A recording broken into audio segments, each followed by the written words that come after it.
Welcome everyone to Late Knife with Zel and Stassa. I'm here with Stassa23. How you doing tonight, Stassa? Oh, I'm good now. Awesome. It's been a little while. Yeah. While people are gathering up, we're going to talk a little about what we've been carrying, and we'll kind of go back and forth on this, main knife, secondary knife, and I don't have everything on me right here, but we'll have some fun with it. Anyhow, my main knife since it arrived has been this guy right here. It's Malware. You guys should be able to purchase them very soon from Best Tech Knives and Todd Knife and Tool. They did everything we asked. We'll talk more about that later, and we'll move on along with what was your primary carry today, Stassa.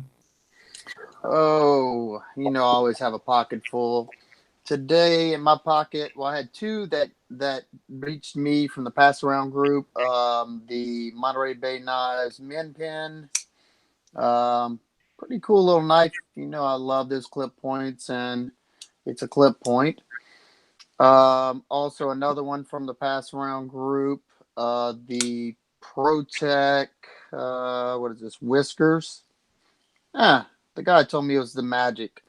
So I was right the first time. The ProTech Whisper 2. That's that hidden auto, the scale release or whatever. Yeah. And I had the smock in my pocket as well. Man, you were just loaded up. Yeah, well, I'm carrying, anytime I get one in the mail, I got to throw them straight in the pocket, and trying to get some use and some carry time on the smock, so I can try to get my opinions down on it. So yeah, we'll get back to that one later too. I've got some questions about that guy.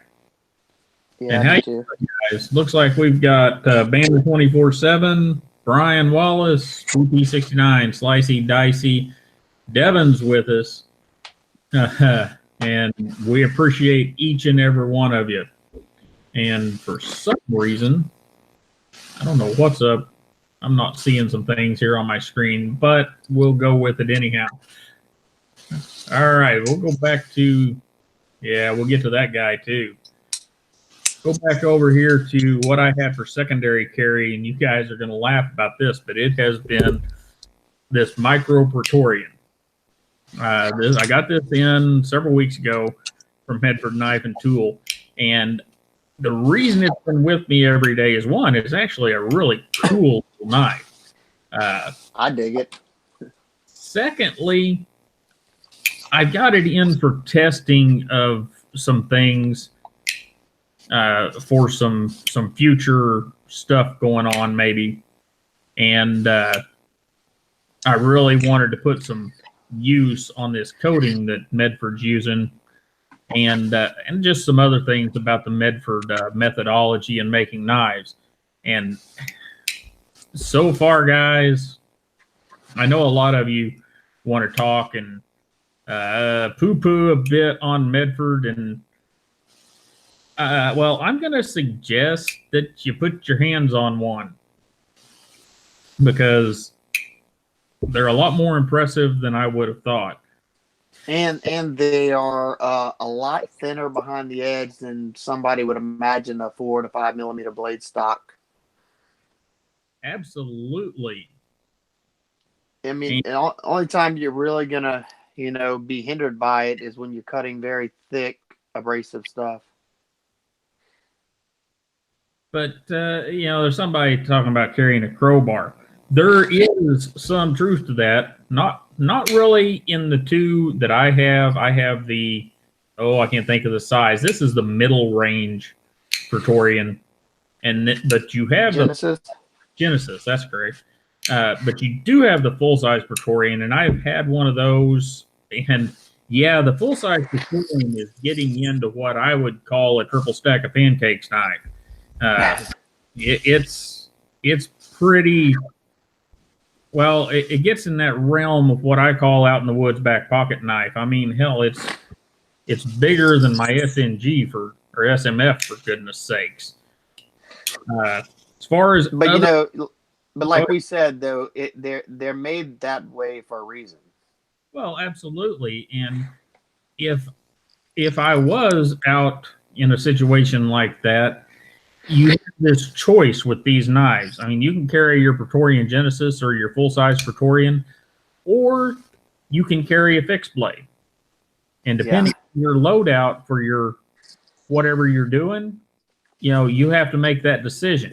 Most of the time with the stuff that I would be doing out in the woods or even camping, hiking, any of that kind of stuff, I'm going to pick the Medford every time, or I'm going to take the SMF with me versus strapping on a big fixed blade. And that's just, well, it's two things. One, I don't want to carry the fixed blade because it's big, it's heavy, and it can be a pain in the butt, depending on how you make them. I make some small fixed blades that are a little more reasonable, but then they're not as big or heavy and can't do the things this Medford can do.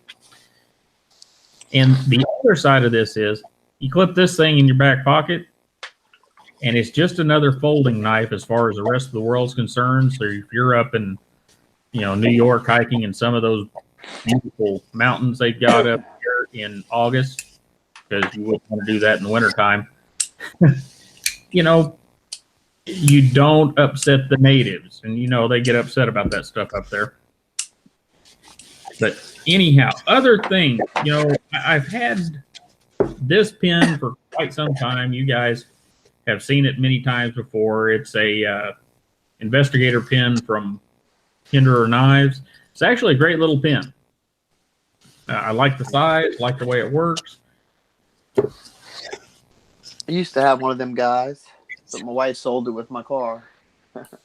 Oh, I hate it when that happens. Yeah, I was laid up in the hospital.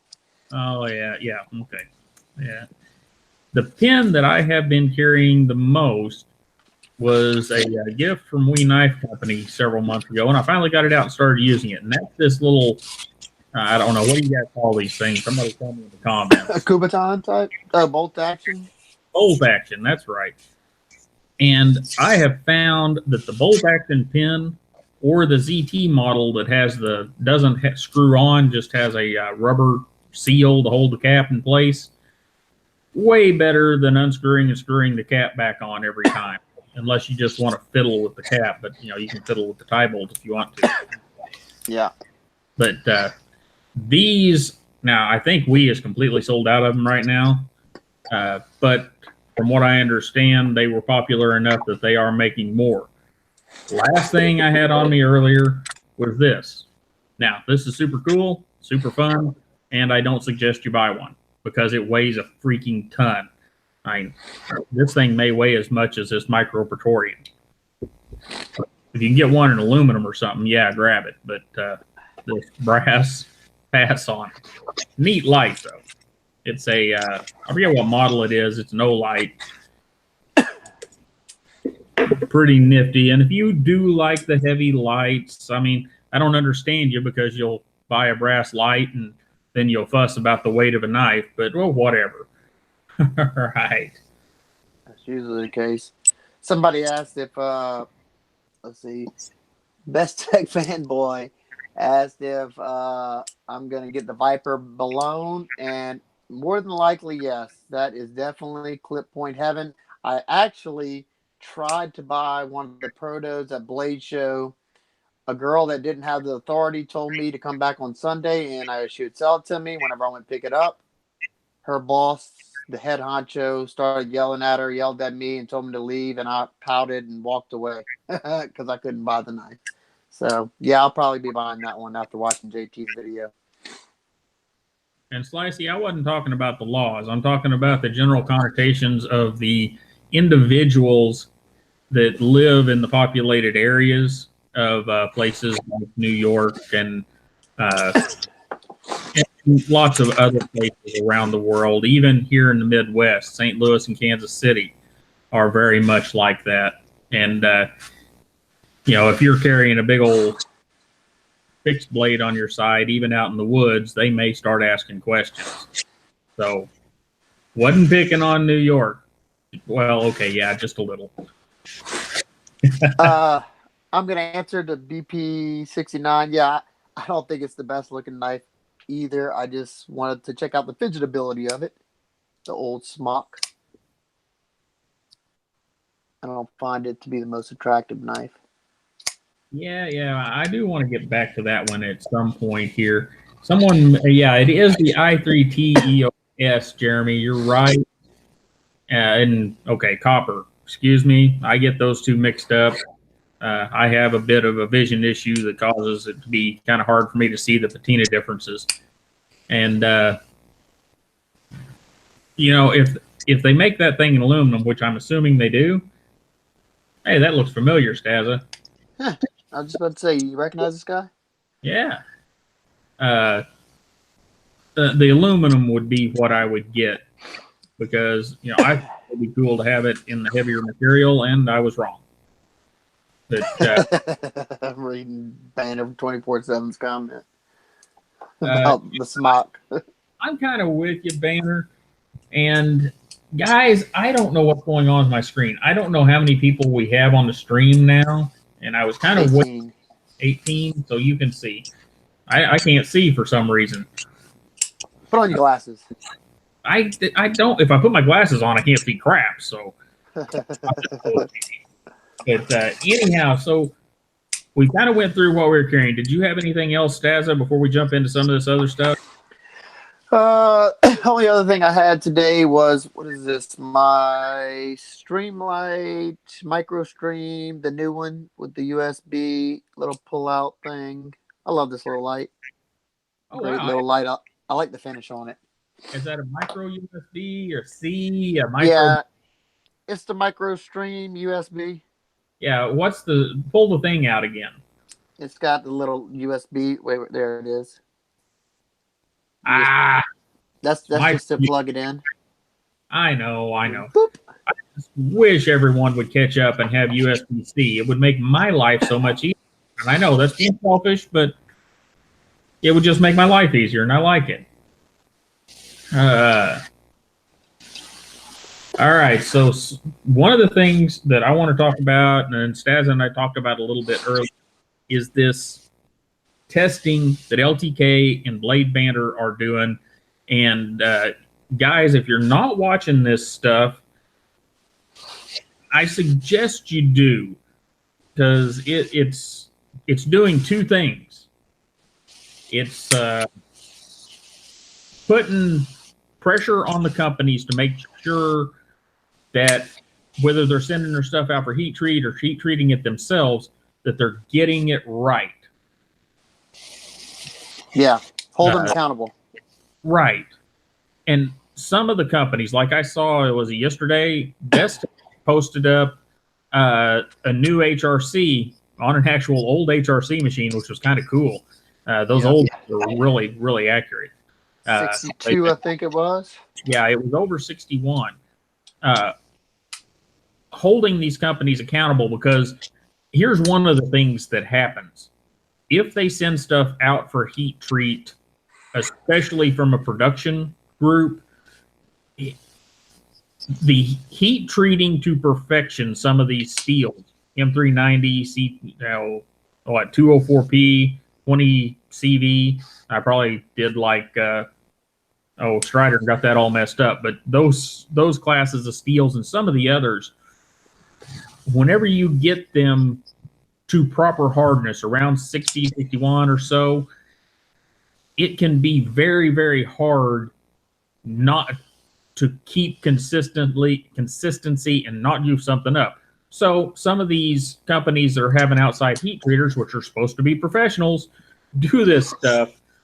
The outside heat treaters, and this is just my theory, guys, so don't go nailing these people, but they're going at it a bit conservative, or they're not over. It's in the tempering process. They're actually spending more money to temper the blade longer at a higher temperature to ensure that they don't have cracked and broken blades from some anomaly in the steel or something. And that, and LTK and Blade Band are kind of holding their feet to the fire. Will fix that because the companies will be doing more internal testing whenever they get the blades back, and they'll put pressure on these companies to get them what they ordered, which is a great thing. Yep. Because other than that, just like I think it was Steve talking about it, companies like Spyderco can get away with taking shortcut and make tons of para 2s and para 3s and different steels all the same. Rockwell not getting the performance out of any of them. Right. And that kind of leads us into something that I've been seeing a lot of on YouTube and other places that I kind of want to talk about. And Stassa is probably sharpened more knives than I have, so I'll kind of set this up and Stassa can run with it for a bit. But I've been seeing some guys on YouTube that are doing this sharpening testing, and they're calling out burnt edges everywhere. And it's really, I don't think, happening quite as widely as some of these people are putting out. So first, I'll set up the technical bits on what a burnt edge is. One, it isn't a burnt edge. What happens is in heat treat, if it was ground prior to heat treat, what happens is they have to leave the knife in for the cross section width at the spine and at the tang to get hardness throughout the knife, and that causes for the thinner parts of the blade to be in there longer than they need to be, and thus once you temper it and then you sharpen it, the first few hundredths, or actually not hundredths, thousandths of the blade could be a little bit brittle. Or in another scenario, maybe they grind after heat treat and they didn't use enough coolant. Same thing happens. And Spyderco, which we'll let Stassa talk about it for a minute, and then I'll get back to the Spyderco thing because I've got an example up here. But what do you think, Stassa? Yeah, I think, especially sharpening, like I said, over 500 plus knives on my Wicked Edge, you'll definitely, one of the main reasons why you see performance increase in your edges when you put, say, a fine bevel on it from either your hand sharpening or from a guided system, because the more refined that apex is, the straighter it's going to be like this. But if you have, a rougher grit edge, you can have more so like this at the apex.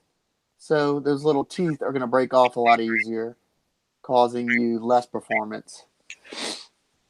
What you got there? We'll get to that here in a minute. I like that. Yeah, I kind of want to. I think I know what it is now that I said it. Yeah, I bet you do. So you're good, Rick. I get knives. So every time I see it, yeah. Kind of the thing I want to get across here is whenever you get a knife, there are all kinds of anomalies that happen in heat treat. There's all kinds of anomalies that happen, especially in non-powdered steels, where edges can get a bit brittle. Here's the thing. If you sharpen that knife, take a few thousandths off of it, then most generally, if you sharpen with a fixed angle system and you're a bit aggressive with your low grit stone and then bring everything up to a nice whatever grit you want or polish you want, most of the time that takes care of it. If you're using flat stones or a sharp maker, it may take a little longer and a little work. And should it be that way? Well, no, really, it shouldn't be that way. And the companies should be doing a better job, but they're juggling a lot. Hey, Ray. I don't know. There's some hardcore custom and prototype crap on this table right now that I don't even own. So it would be really hard to put a value on my own rear end. Anyhow, Hope you enjoy it, Steve. this guy right here, this was one of the very first run of the S110V Manix 2s from Spyderco, and it had that problem. Whenever I first got it, and I got this long ago, was my first foray into premium steels. And to begin with, I really thought S110V was awful because I took it, I used it, and I cut a lot of crap with it, and the edge was all chipped up and nasty, and I was like, what the heck is wrong with this thing? I sharpened it once, didn't do much good. So before I called Spyderco, I went and searched the forums on S110V, and over on the Spyderco forum, they were talking about it.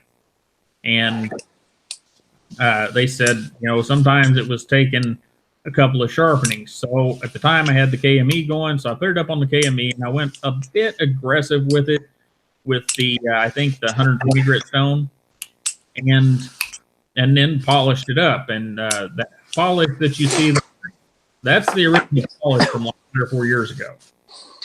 All I have, I don't think since then that I have even put a new secondary or new,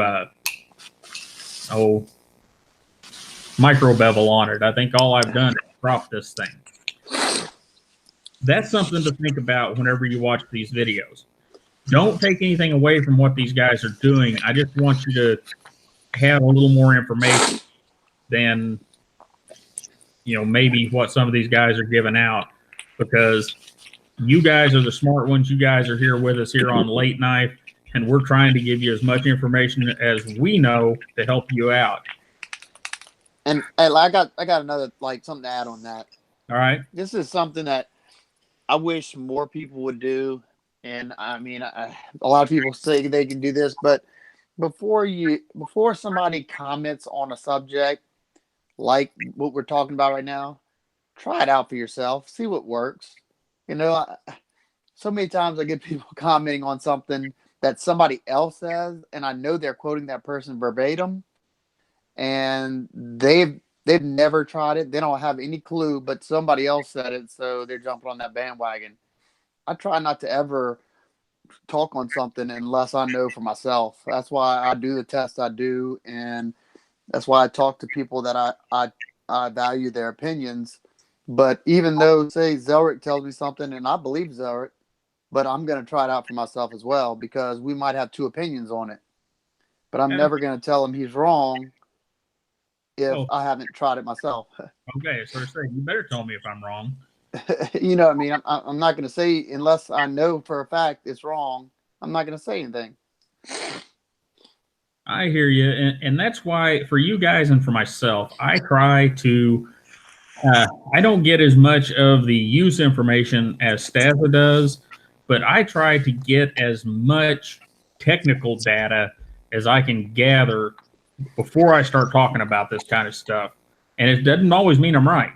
It just means that I've got a stack of information behind me that I've come to a conclusion or am forming a conclusion about. And then a lot of times, then I refer it to Stassa for the practical testing. I have fun. I have fun doing it. Later, Banner. Yeah, have a good one. On the next one. Real quick. Let's see who said that. I'm looking. Oh, A-Ray. I think they had some on, if I'm not mistaken. What's the damn site? Hey, it'll come back to me. But he's looking for 8010 in stock. They were on Mass Drop for a good price. I don't know if they're still live, A-Ray, if you want to go check it out. All right, I'm sorry about that. All right. Oh, yeah, DLT, that's it. Thank you, bud. There you go. One quick note, because somebody is going to put it in the comments. During this stream, over the next 60 seconds is the only time we're going to talk about anything that happened in Oregon near the Benchmade factory, because that is a political issue, and that is not why we're here. If you want to talk about political issues, go find a political YouTube or something, because we're here for the knives and for the facts, and we're not here for opinions on what some company did or some police department did or what you did yesterday if it had to do with political junk. So yeah, and I'm just gonna put my 2 cents on this. I'm not gonna name. I'm not gonna get into that, but I'm just gonna say, wants drama, stay off my channel, because 3 years ago after my accident, I stay as far away as drama. I don't trust my life.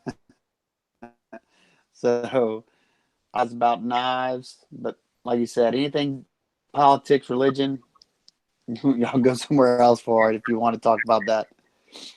Yeah, we're apolitical and a-religious on Late Knife. We do whatever we want when we turn the stream off, but not during Doesn't mean I don't care about any of y'all's opinion. It's just that stuff just doesn't have a place here. All right, so working down our list a little bit, that marked off another one. That one was quick. I like that. Something a lot of you guys have been asking me about, and Stassa has one over at his place, are some of these 3D prints. And okay, so you've seen this one. This is just a little driver holder made from the Todd Knife and Tool gear. This one, this bigger one here, is specifically made to hold the stuff that I use regularly. Get it all. Yep, got some oil back there, APL, some specialty drivers I use, and then we have junk. Yep, junk. These I actually use for testing temperatures and stuff on different materials that I print. This one glows in the dark. And I'm going to end up with a bunch of these as I go through these materials. We'll get to the malware here in just a little bit.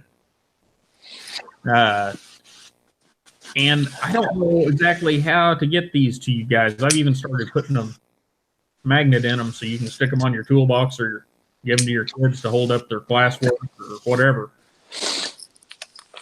Yeah, it does look like a cathedral organ, doesn't it, Best Tech Fanboy? But that was the whole idea with this thing. Is I don't know. I wanted that aesthetic, that curve, and it works. Also, these parts trays, you guys have seen some of these, and this one in carbon fiber. Wow, it just turned out freaking awesome. It sounds like carbon fiber. A 3D printing truck. Well, thank you there, Slicey. No kidding. Appreciate it, Slicey. No, and that I bring all this stuff up because I get all these questions about, are you going to 3D print or sell or whatever? Okay, here's the deal. I have one semi-professional 3D printer. I suppose for some it would be considered a professional. It's a Prusa i3 Mark III Plus, I guess. It's not quite an S model yet. I'll have those parts in here sometime soon. And here's the thing. This big old thing here took 10 hours to print. These little trays, they take about 4 hours or so to print. So it's a sleep and go. Well, yeah, whenever I can, I start it and go to bed because, oh my. Yeah, if you sit there and watch it all night, you're going to be hating life. I don't know, though. The thing is mesmerizing to watch. It really is. Yeah, I'm sure for the first hour. Yeah. But, so, here's the deal on this. If you really, really want some of this stuff, yeah, I will print it for you. However, it's not going to be cheap because anytime I print with this thing, it takes a long time. Two, it's taking time out of prototyping stuff. And that's really what the 3D printer's for. No, I have not downloaded the specs for a 3D printed gun, but I could design one. Yeah, you can pretty much do everything with those printers now. Slicey, you're almost right. If you sit there and watch one of these things putting together something, it is amazing. And every time you do something different, the printer does something a little different, and you're like, wow, that's cool.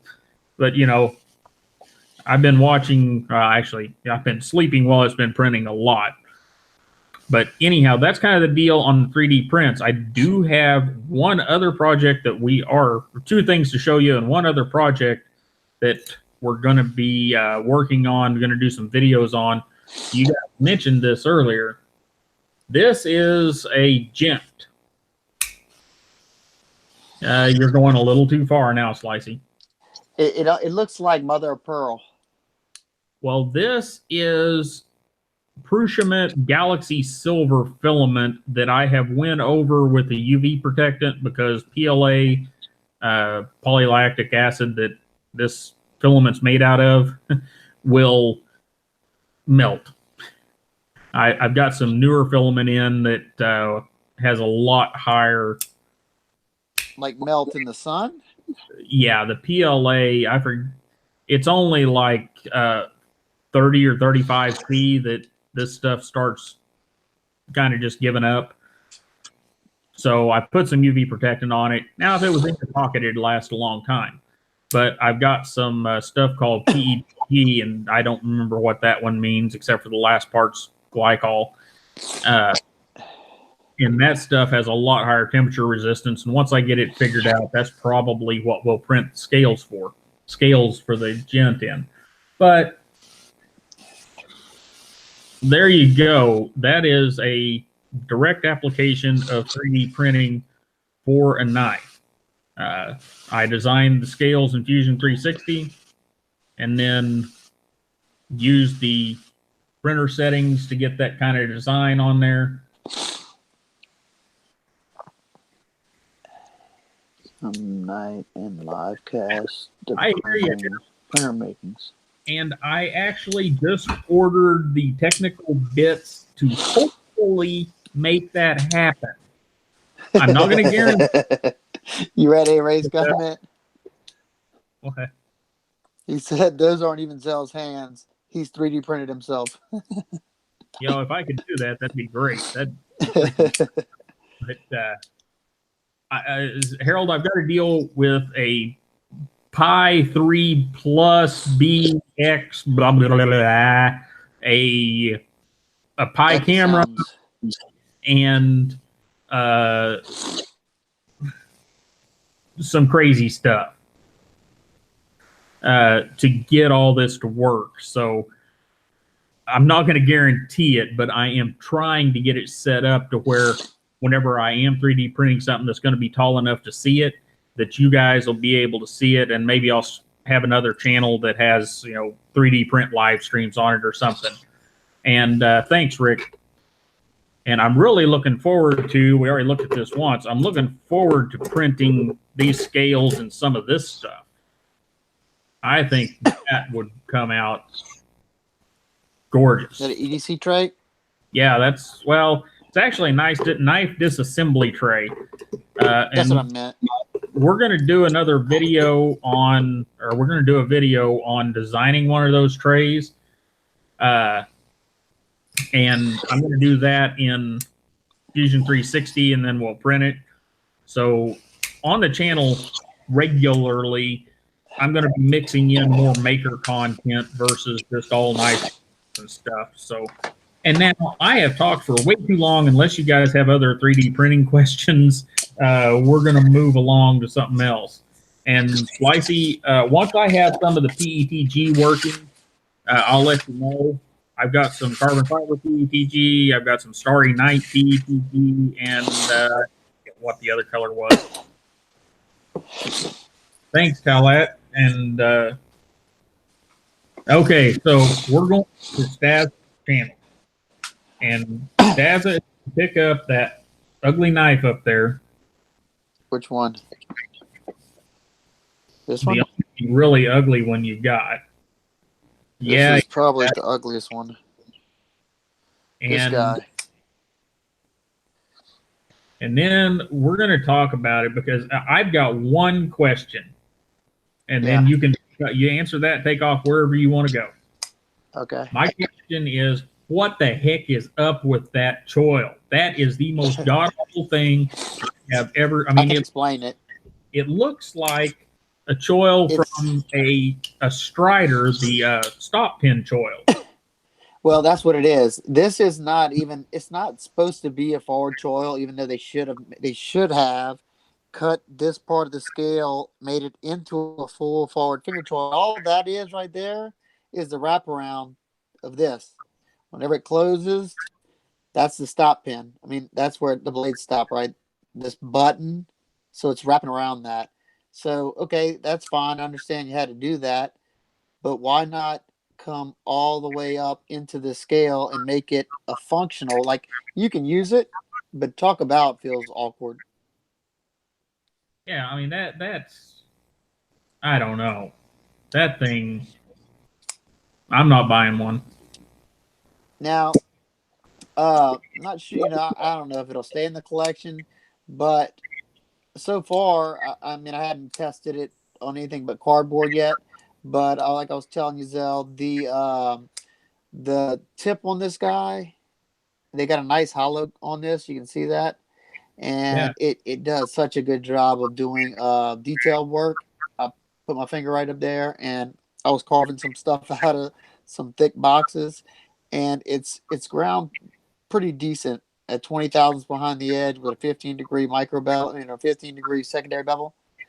And even though it comes to full thickness right there, it's not, overly thick blade stock. So it does a good job on even like 3-ply cardboard. Wow. I tell you though, that thing is just. Yeah, it's not. It's only something a mama could love, I'm not even sure it's mom. I got something else I want to see if any of y'all have gotten any yet. The new knife pivot lube, heavy. You seen wow. this? No, I hadn't seen that. And is it as heavy as the 85 weight Nano? Well, okay. Now this is designed, and I don't know. I don't know if it does what they say it does. And now I will say, I tried it on this Best Tech Goblin, and it wasn't. This thing wasn't dropped shut before, and now I can shake it down. Um, what they say it does is it's a gel-like substance, which is very thick, and it's made for detent balls and detent tracks. And supposedly, whenever your lock clacks into place, that friction or vibration is supposed to cause it to coagulate into a more viscous substance. And other than that, it hardens, it coagulates back up so it doesn't like seep on out. So I don't know. I just got it. They sent me a bottle in the mail today. I didn't know I was getting this stuff, but they sent me this bottle, and I plan on trying it on all the next knobs to take apart and see if I notice any considerable difference. It is nice now because I used to use my regular KPL on my pivots, and then I would use my 85 weight nano oil for my detent tracks and balls, so it lasts longer. So now, if this stuff works well, I will use it on both. Anybody else have it out there? Maybe. I ain't got any, but that's going to cost me another freaking 10 hours worth of printing that cathedral organ again. Wow, it's $16.99. I didn't know that, Brian. Which, I mean, that's still cheaper than what you call it, right? Nano oil. Now, I mean, let's just be honest. I mean, no perfect oil. None of them's gonna be the end all be all. So whatever you choose, now, shit, pretty much any of them's gonna get the job done. Oh, absolutely. As long as they're got a good viscosity to them and they're not real thick. Yeah, I agree. Somebody out there's talking about RC car shock oil. And I hadn't ever really considered that. I've got some of that in RC car toolbox. But yeah, that stuff would be great too, because it comes in several different viscosities and nice bottle as well. And that's the thing. That people Yeah, the bottle. nano oil or this oil or that oil or I'm going to tell you straight up that they all work about the same. I used gun oil forever, and I would take it and I would put it in a little needle applicator bottle. The only reason I ended up with nano oil is I ended up with some somehow. I don't even remember exactly where it came from. And I had the 85 weight, which was nice for the detent balls. But the KPL bottle is my favorite. And it's nothing, technically it's nothing special. You can go on Amazon and you can buy this bottle. It's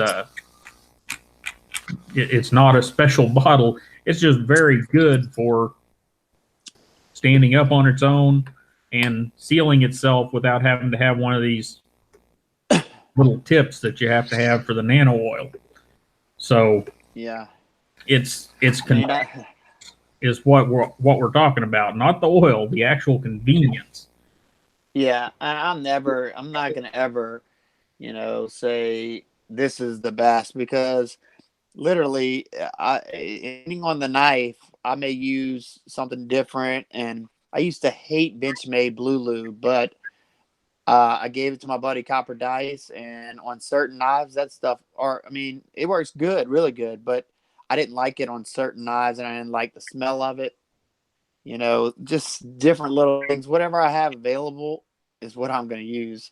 I'm not going to drop any more money on oil. I used to buy every new oil that came out, but that's just stupid. Yeah, for me at least. And that's the bottom What's line. up, Blade Banner? Oil is supposed to make things slick and stay where it's put. Mineral oil does that. Most gun oils do that. Frog Lube does that. KTL does that. Nano oil does that. Olive oil from your kitchen does that. So, hey, I'm gonna be right back, Zel. I gotta go turn my TV off. All right, man. And what's going on, Blade Banner? We were talking about you earlier, buddy. Yep, we were. Anyhow, while he's gone, then we can talk about the malware, because this thing is coming soon. From what I understand, Best Tech has this on the way to dealers, and man, they did. These guys, Selena and Stefan over there, they went through with us, Seth and I. We're Todd Knife and Tool, if you don't know, and we got everything we wanted in the design. We even got them to black coat all this, tumble it, and then go back and polish bevels in these little holes. So lots of little details on this knife that Best Tech was willing to do. Other companies have told us cost too much. So it is about a 3.8-inch blade, and we'll even get a weight on it because, Slicey, well, we can kind of tell the story about the malware. We were talking to Stefan and Selena last year at Blade Show, or actually at a dinner after Blade Show, about knife designs and possibly doing a knife with them. And we really hadn't intended on the malware going to that one, because we had some design issues out of the malware, and we were trying to work through the design issues. And Stefan, one of their engineers, their main engineer and owner, he picked up the malware out of the bottom of our prototype box, and he's like, "This one, I want to make this one." I thought he was going to take off and run, Zell. He loved it so much.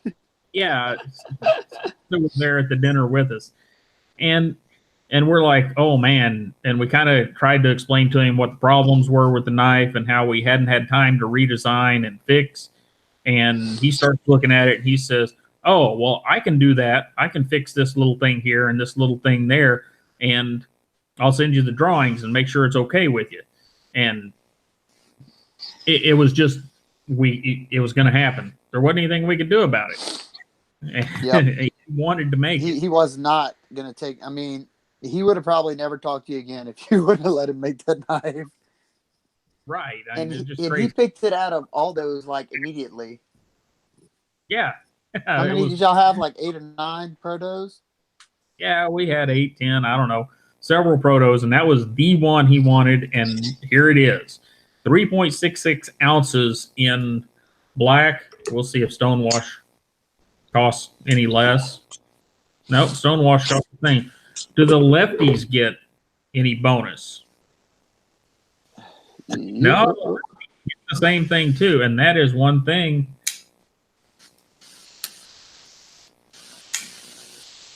That is a full left-hand knife, boys and girls,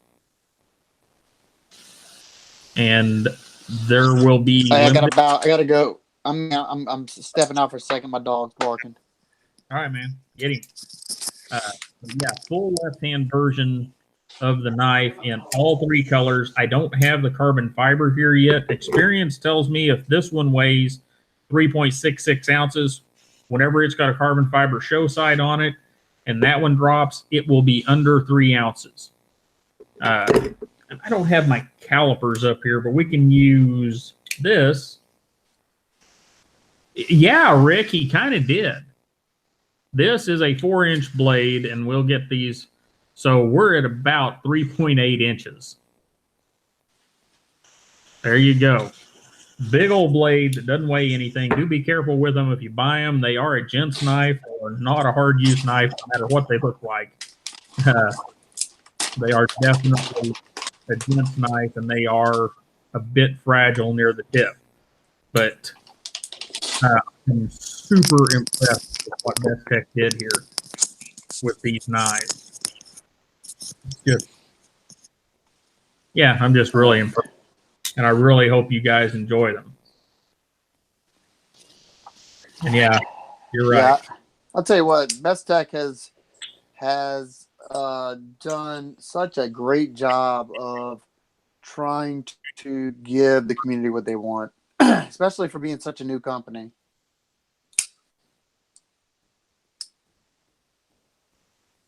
So Hello?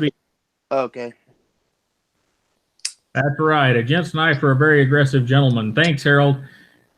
And, what was the other question? So far on this first run, I believe the carbon fiber ones are going to have a black scale and a black blade. And they've really impressed me with the black blade. Yeah, this is the right-handed one. I've been carrying this for about 2 weeks and using the crap out of it. And that's what the blade looks like. You know, they have upped the game. They're up there with we and what they do with their black blades. This is the Roxy that I've been. Ooh, it's nasty too. Is that a PVD or a DLC? It is a PVD, I believe. And if I'm reading it right,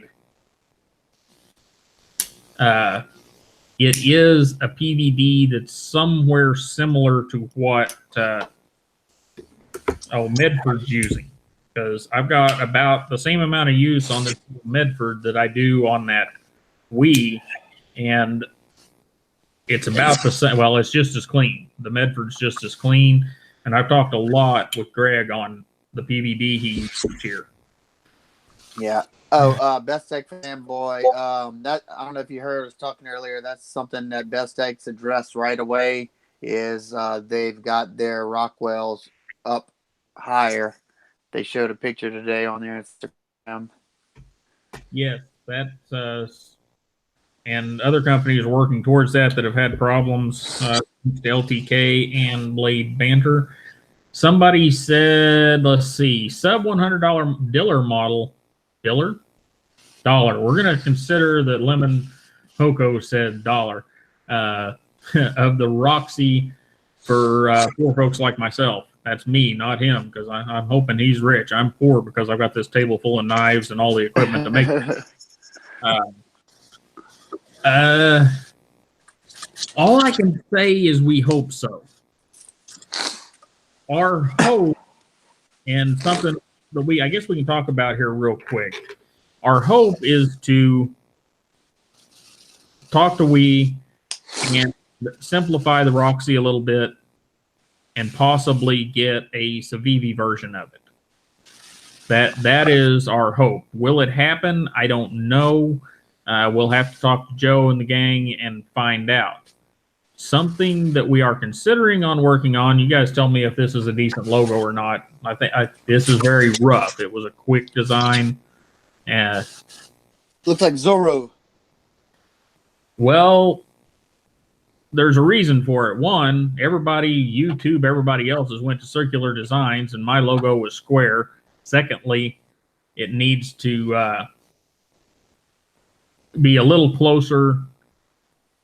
Well, it needs to be a little more in line with the Todd Knife and Tool stuff. And we are considering taking the Zelrick 42. I will put a little more flair on it. This is a very simple, single color, everything's still square for the most part. Logo, no chamfers, no nothing. I just wanted to see what it looked like in the flesh instead of just a drawing. But we are considering taking the Zelrick 42 brand and starting any knife in that brand in a more budget-friendly area of the knife industry. That'd be sweet. You know, the Todd Knife and Tool stuff may make it to the budget end, but it will probably always start in the upper end. But maybe taking a similar logo to this and taking some designs from the bottom to the top, going the other way. What do you guys think about that? I think that's a pretty cool idea. I think that would take off like crazy. Because, you know, so that's just a way to set it apart. Right. Yeah, because we want the Todd Knife and Tool brand to be, of course, the Halo brand. And any design that comes out of there, we definitely want it to start at the upper end. And Fujio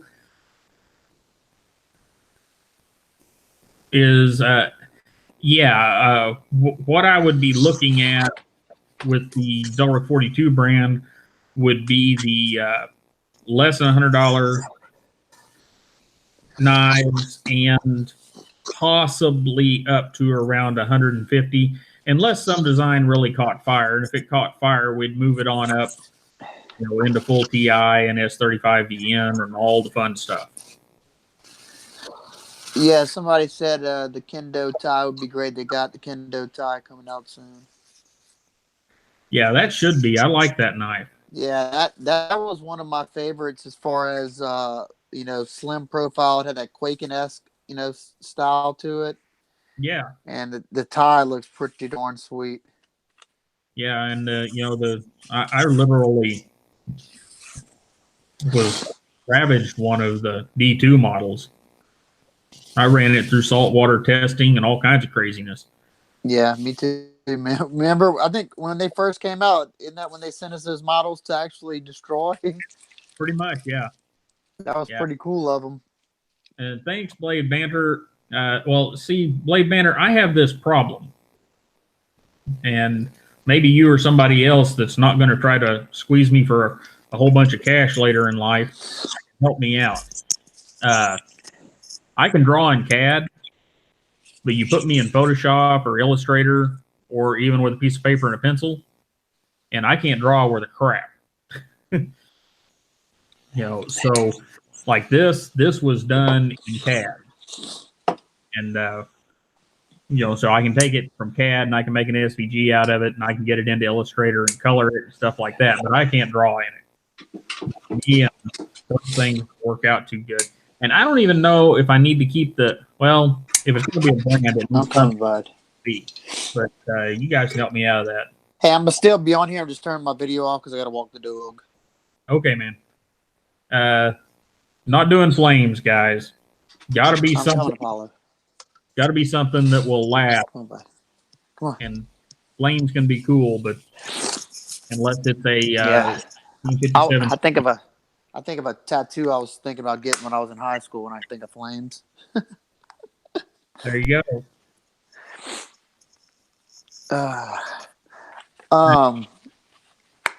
What else here?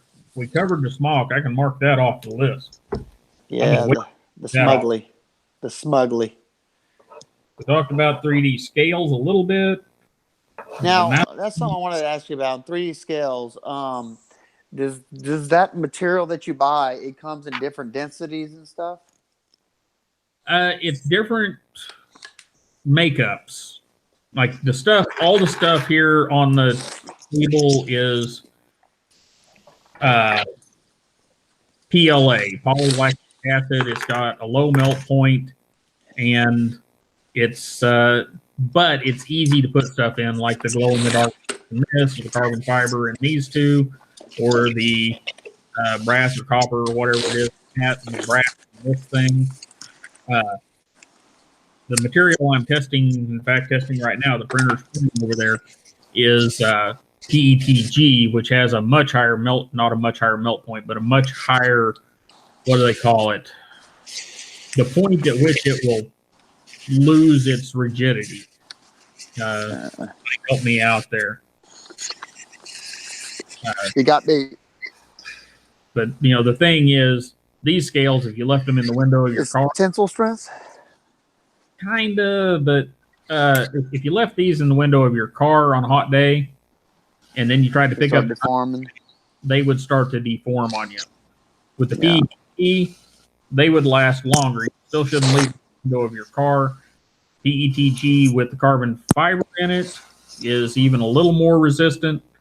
You know, it's kind of one of those things. And as I play with these materials, I'll find out what works and what doesn't. And none of them are going to be perfect for knife scales like a G10 or something of that sort. But they are going to allow for more interesting knife scales for someone that's willing to be a little mindful of the material. Yeah. And the fact, you know, these scales in this material, these scales print out, I think a set was like 45, so it doesn't take too terribly long to print them. Got a little cleanup afterwards, but yeah, I think some of it's going to be fun. And as the materials expand for the 3D printing, I think it's going to be interesting. And really, it's not terribly hard to make them, to design them. Yeah, I think it's so interesting. I got a question for everybody, and y'all don't have to leave it here if you want to DM me on Instagram or email me. As I do my test on the knives I do, I try to do my testing based on things that I've cut before with my knives or things that I know other people might have cut. So if there's something that you cut that's that you'd like me to throw in my test, that's not absurd, that's normal to cut with a knife, let me know, because like I said, I cut things that I cut or have cut just to show that the knife, can handle that type of stuff, or how well it cuts that type of thing. And I want to mix it up some. So, I'm going to do some carpet in the next video, I think. But like I said, you can either leave it here or DM me or email me. All right, so food prep and all the next videos.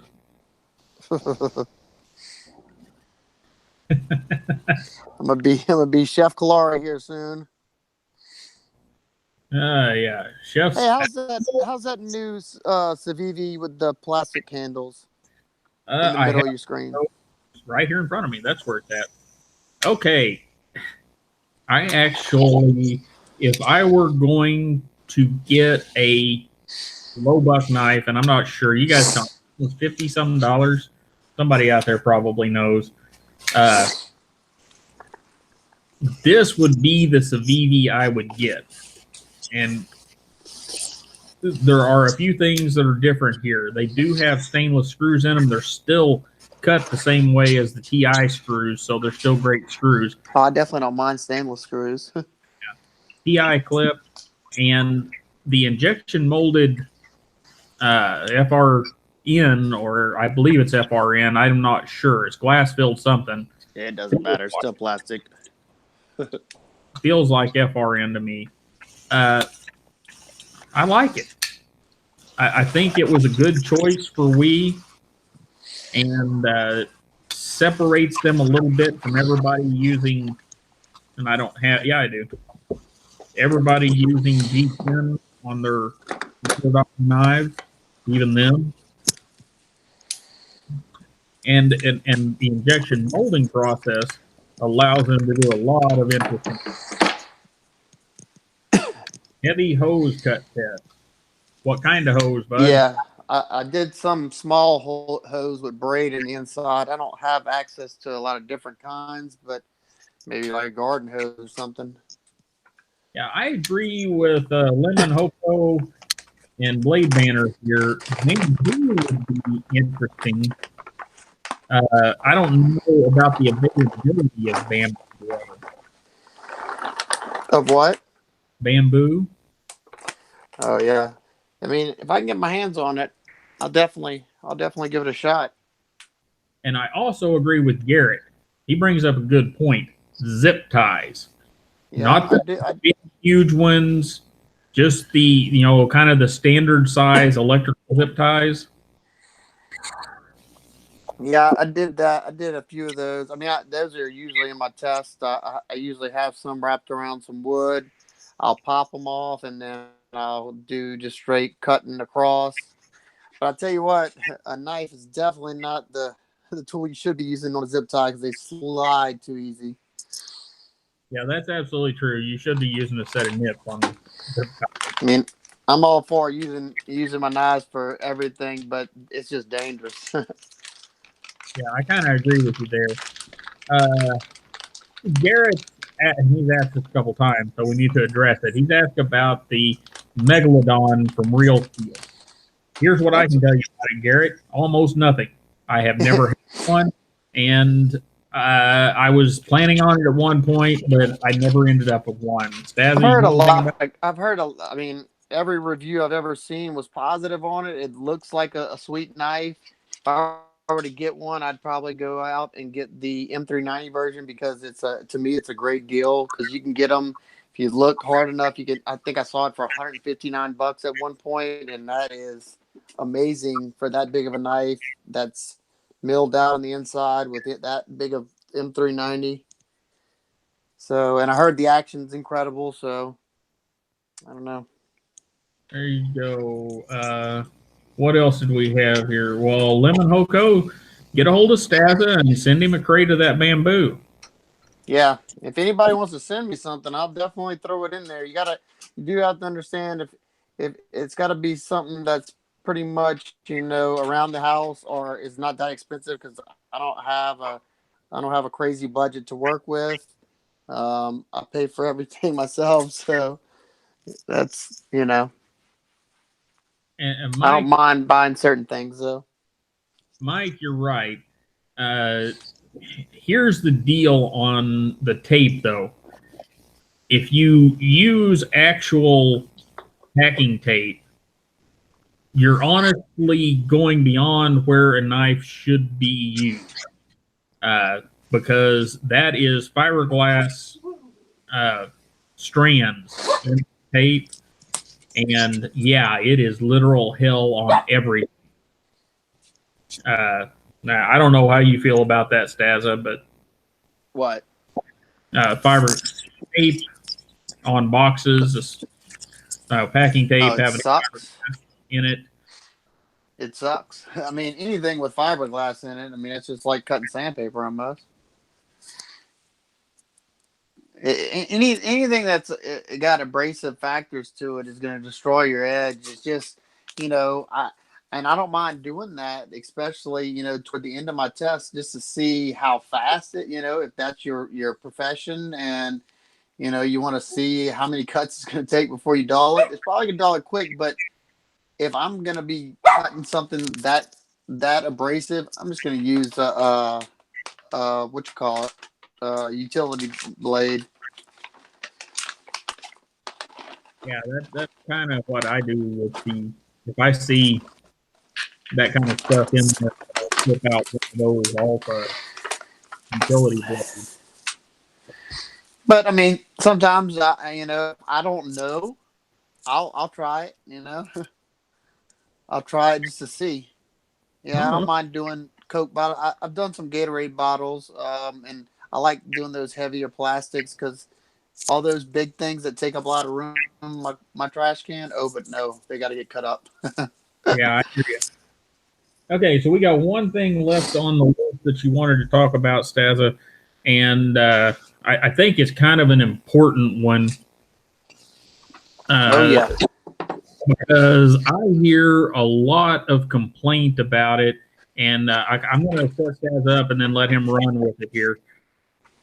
Whenever we talk about long knives, long bladed knives, I hear a lot of YouTubers and such talking about, oh my God, I can move the blade off the stop pin. They're going to call it lock rock. And I kind of want to explain a little bit of this, and then we'll let Stazza run with it. See what I've got here. I had a, okay, 4-inch blade. This is a Leong Ma eraser. Now, Leong does a great job of where he puts his lockup and everything else. However, if I grab the blade, well, I guess I should put the thing over here on mine. If I grab the blade down here near the tip and I start torquing this thing, I can move that blade off the stop pin every freaking time. Same thing, definitely, with these knives. If I grab it way down here, start moving it around, I can feel it coming off the stop pin. Okay, so that's 2 brands. This one isn't it's a pretty long blade. Yep, same here. If I really push on it, this one I couldn't. $550 Microtech. Same thing. That doesn't bother me in the slightest. Now, if this Medford Genesis, if it had that, I'd be concerned because it's designed not to have it. Where's I had this guy out? If this SMF had that, I'd be concerned about it. But whenever we're talking about a general use pocket knife of more than 3.5 inches, you're using unfair physics, in my opinion. What do you think, Stazza? Run with that Yeah, one there. I have a perfect example on my screen right now. Okay, there you Okay, go. I saw a video recently, and I'm not not like saying anything bad about the person or nothing. I'm just giving you my viewpoint. And hold on, let me shut my dog up real quick, like fellas. All Going. right. Um, He's an excited. like Zell was saying, like Zell, yeah, he wants to talk about the topic. He's pretty passionate about it as well. I'm saying it on a hard use knife. Yeah, I understand. I want it to be bank vault solid, whatever. Okay, but this knife right here, the We Pleroma. Okay, this right here, in no sense of the imagination would this be a hard use knife. It's just not. It's a general use tool. And if I had to use it for something hard, I probably could. I might snap the tip or snap the blade, but if I want to be stupid and try to use it for that, I could. But now mine doesn't have it, but on one of the pass around ones, if you grabbed it and pulled the tip up and down, you got a little bit of lock flex. Now, this lock's not huge, and it's not gonna close on me. If there was, chances of this knife failing, even okay, now even at this size knife, to me it's only an issue if it's got chances of failing. that lock slip, I mean, that little bit of locks flex is not, I couldn't get this thing to, well, mine doesn't have, but if it did, I couldn't get this thing to fold. And I would never be doing anything hard enough, and I don't think anybody else would be, to get it to, and uh, like I said, and it's not something that you feel unless you're, I mean, giving it a huge torque, and not something you would see. And then you got some people harping on it, and it's a mute issue. I want my knives to be sturdy, and they are. It's only when you're doing crazy things to them. I mean, I could force pretty much almost any of my knives to flex somewhat, unless they're my hard use tactical style knives. But your general EDC, if you grab it at the end and you're torquing left to right and you're getting a little bit of something out of there, is that an issue? Especially if there's no, it's not showing signs that it's gonna fold on you. You can spine whack it and it doesn't fold on you. You know, I think sometimes these issues are not issues until they see their favorite YouTuber talking about it, and then it's an issue for them too as well. That's just my 2 cents. Somebody here I can't see because of some windows covering it up. Let's pop that up there. Jesse is talking about some SOCOM. Well, the SOCOM should lock up solidly. Yeah, mine's solid as a rock. That is probably my most solid knife on bearings. No, it definitely is. But just like Jesse said, that one, yeah, that's an issue. That's something that you buying for that hard use, rugged, should get you through anything. Well, here's my problem with it. As I was thinking about it earlier, because I had a discussion with a person about this who was really down that they had given whatever amount and they could grab the very end of a 4+ inch knife and get a little bit of jiggle out of it, and they felt like they had been cheated. So I got to thinking about it, and I come back to the house and I've grabbed up knives of various brands from $50 to $600-700, and the only long knives that I couldn't force some sort of play in were the Praetorians and the SMF, and I think that was it for frame locks. For me, it's my SOCOM. That's the only one that I can not muscle anything out of. But all the rest of them, if I decided that I wanted that thing to have lock rock, I could make it have lock rock. And my fear is this. If it becomes this massive issue and people are really loud about it, then what happens is these companies anymore directly respond to it. And everybody says, oh, that's great. They're going to directly respond to it. They're going to fix it. No, that means bigger, heavier knives. That means that where you have this really nice lock bar on this Bishop, and it's a bolster lock, and it's just a pretty beautiful knife. It means that the carbon fiber goes away, the lock bar gets shorter, it gets harder for you to open the lock because they're going to put more lock bar tension on it. It means that you're going to miss some of the design in the pivot because every lock is going to lock up as low as possible on the knife to ensure that it doesn't have lock rock. You're going to... Because I can't hear you. I got to go check my connection. All right, man. And you're going to end up with all these things that you don't want because you complain about another thing. And I think that there are a lot of individuals out there that don't take the knife as a whole. I don't know if you can hear me, but I got to go check my connections, though. All right, man. They center in on one little aspect of something that they've heard or they've decided is a problem. And Sometimes it's great. Sometimes it is beautiful. Like here, the past couple of years, 3 years or so, people have talked about really wide bevels on all the knives. And what that has done, especially if you watch We Knife Company, it's been amazing.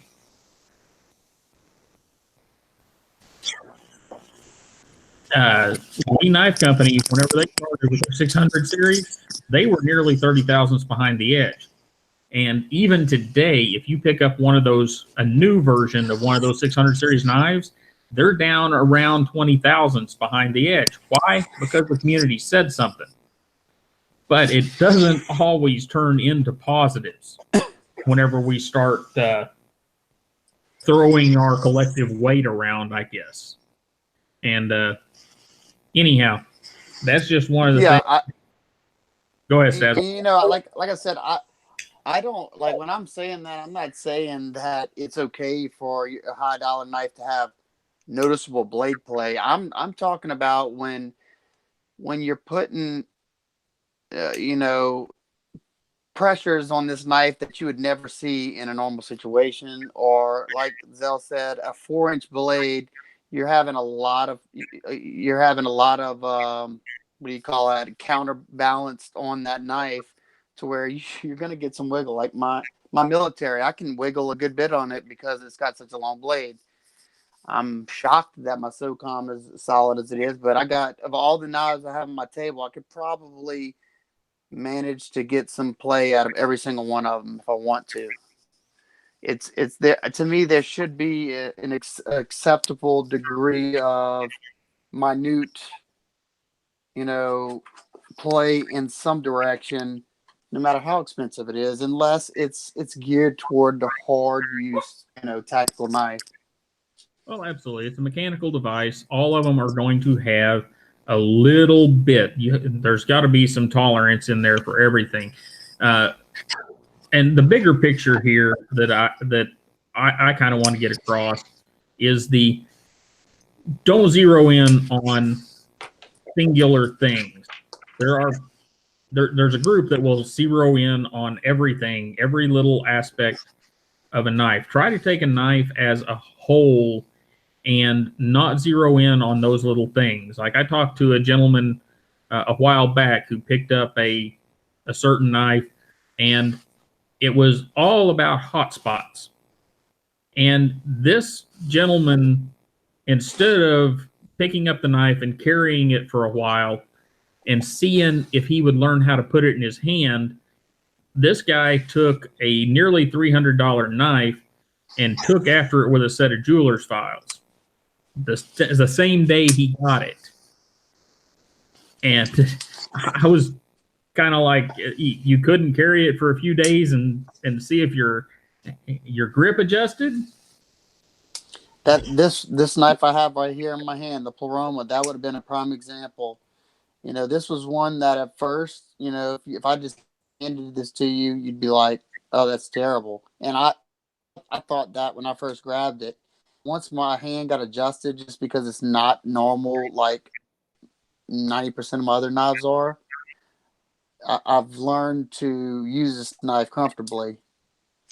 Yeah, I'm still now. not. It's definitely not going to be for everybody's hands. Yeah, I'd say anybody with a bigger hand than mine, it'd definitely be a no-go probably. Yeah, that little guy feels weird in my hand for some reason. I don't know. It's definitely different. And let's see here. Yeah, you're getting a little weird on us there, Staz. I want to swap screens. Yeah, the rain's coming down out here. Blade Banter makes a really, really good point. If you read his comment there, guys, I can see that regarding the blade plate, at the most leverage would be an issue. It would be good to have a standard of, say, 2 inches from the pivot or something. I do agree with that, and I really think that not just 2 inches from the pivot. I think that there should be maybe well, we're getting way too technical here, but using the maximum force you can get out of your hands is a bit ridiculous. Do we really need to have a certain amount of force that we put on it? Well, if we wanted to get scientific about it, sure, but that, that's probably drawing things a little too far. In fact, it is. And somebody said something about pop out pocket clips. There are knives with I can't say that. Doug Wilson. Sigil. Oh, the old sigil. Doug Wilson says the Lion Steel. Doesn't say which model, but it's the new model that just came out for them. And I don't know what it's called. The Rock, I think, is what BW Vids is saying. And the pop out pocket clip could be cool. However, you're adding more mechanical bits to a knife that can break. And those are more things to break. Yep. And I personally am not a fan of that aspect of it, but it could be cool. Handle should be flipped around on the Pleroma. Yeah, blade banner. No, I don't have a Paloma. Yeah, that knife around here right now. All these words I can't say tonight. What's up, guys? But I really think for Elijah, that knife was to try to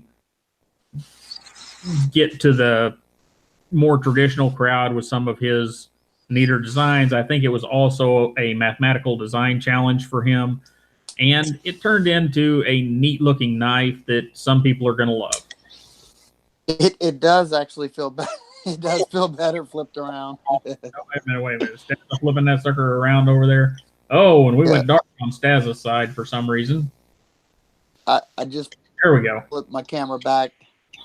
Yeah, look, because that swell sits inside the hand, so it does feel better like that. Well, it is a sway back, and they were, if I don't know my history is right here, but I think those were used as a draw knife for doing something.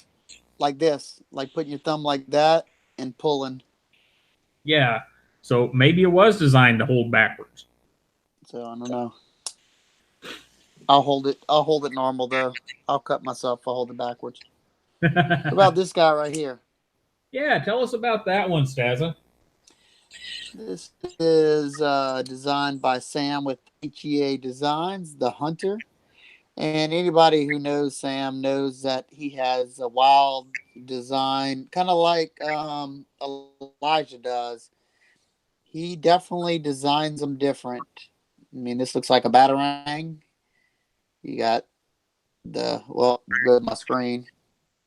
But Sam, I'll tell you, this, I think I bought this knife before I really got to enjoy it because of Sam's personality and the type of person he is. He's just a genuine guy who loves his customers and I think designs some cool stuff. I mean, they're not all for me, but I like the sub 3-inch knives, and this one spoke to me. What do you think about it?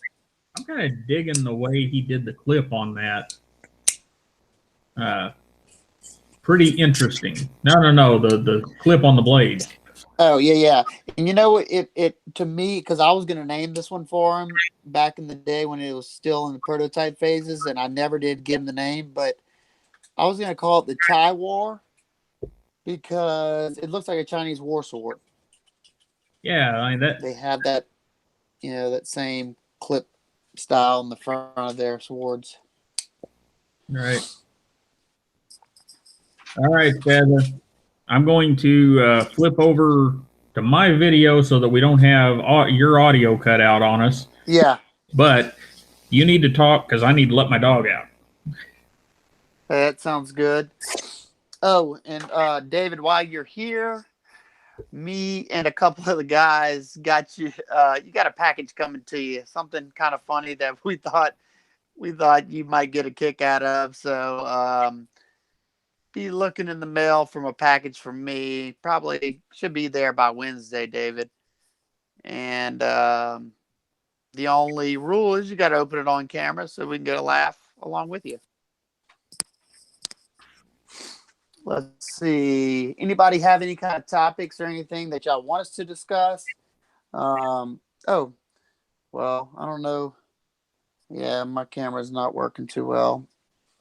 How's my audio coming through, fellas? Someone is playing PlayStation at Stas's house. Can you actually hear him? He just actually got off the PlayStation. Yeah, David. Yeah, there was something that me and another guy thought was kind of funny, and we thought you might find it a little humorous. So we got you a package going to your house, and like I said, the only rule is you got to open it on camera, so we can see if you think it's as funny as we did. Audio's better now. Y'all can hear my dog being obnoxious. Um, let's see. Oh, David, I was able to open the whisker in one try, but I kind of cheated. I opened it at my local shop, and I'll just say you weren't feeling good that day. Sounds like a live video there. Yep. Got to be, yeah, do it live. That would be cool. I think it'd be funnier that way, if you don't mind. I think I think that would be the best way to do it. Uh, let's see. I'll tell you what, I want one of those EDC trays that Zelrick's making. That is just dog being dog. Yeah, my dog just he likes to push my buttons more than most. I think it's because I spoil him too much. So he's asking me right now, where's my treat? My treat, damn it! See, that was where's my treat again. And he knows when I'm on live feed, he gets extra treats because he knows he can just bark and bark and ruin my live feed. So he's got me wrapped. The last one, buddy. Anybody got anything new that they're chasing or looking forward to? I got another item design that feels like I've been waiting forever on. It's the abstruse model. Anybody else got in on that one? It was only, I think it was only available through pre-order at Urban EDC, and I was able to handle the prototype of that one, and I absolutely loved it. And I can't wait. It was supposed to be here January 21st, and they keep moving it back, moving it back, moving it back. But definitely want to know if anybody else jumped on that one. I think it's gonna be a great little EDC. I'm not a huge fan. It's a front flipper. I'm not a big fan of front flippers, but it also has a nail nick on it that allows you to use it to open. And it kind of has almost the same, from what I recall, almost the same blade, just not the crazy handle. I want the gear or saving my lunch money for a ROTC 4. Yep, that's a good one to save on. Your audio is good. What do you do for knife storage, and how do you shop for knives? Knife storage, I have them everywhere in my house. I asked my buddy Copper Dice. I got Spidey packs, Blade HQ packs, Boker knife vaults, and I shop. First, I go to my local shop them first. If they don't have it, I go to Blade HQ, GP Knives, Knife Center, Indiana Knives, National Knives, Blade Ops. That's just some of them. I perused the shops. All right, we got Zel back. Oh yeah, somebody is wanting. Okay, the organ, Rick the organ. That's like a 10+ hour print, friend. Not to mention it has to be specifically sized for everything that you have, because each one of these holes is very specific to the item that's in it. So that would be, from the design perspective, that would be very expensive because of the time involved. Now the gears, if you have a standard like one of these drivers or some other half-inch driver, we can do that. You just have to, I think you have sent me an email or an Instagram or something about it. And it just comes down to when I've got time to print one and when I have the right material. And it would, if I'm going to print one, it would probably be black and in this carbon fiber material.